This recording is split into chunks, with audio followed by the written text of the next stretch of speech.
Well, the Lakers as the first bubble champion and the first NBA Cup champion. Well,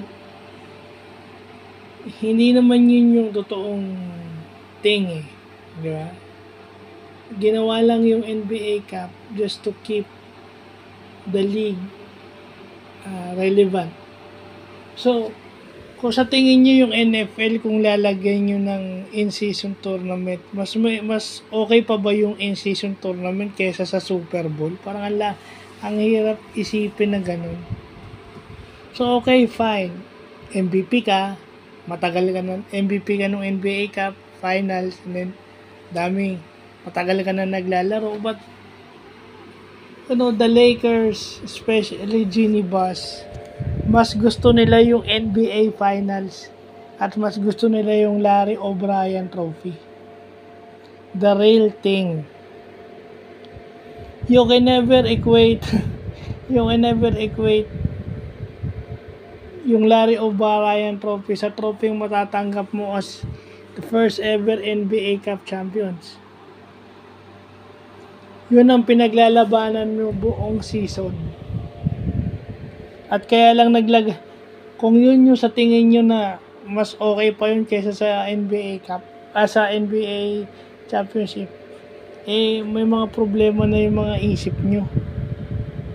Ako, masasabi ko lang dyan is, kaya nilagay yan para kung sakasakaling mananalo sila dyan, yun lang yung pwede nyo ipambala kay Jordan and Kobe.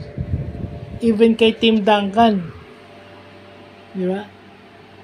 Yun lang yung pwede nyo ipambala dun sa ibang legends. Even kay Larry Bird, kay Magic Johnson, yan din yung pwede nyo i-go up against dahil first ever yan.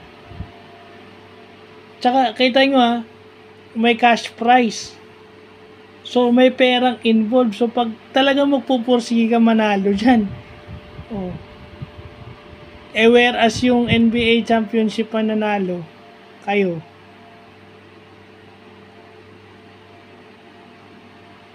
Yung may-ari, yung team owner mismo ang magbibigay ng bonus sa inyo.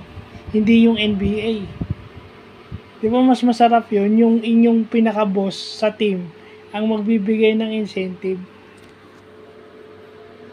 Parang lang eh. Just to keep the NBA relevant. Yun na lang yun. At para sabihin na LeBron is better than MJ, wala pa ring mababago dun. Dahil hindi na mabubura yung 6-0 versus dun sa 4 and 6 niya. 24-11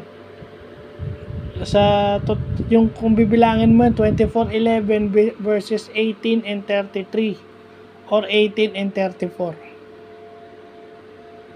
So, yun lang po.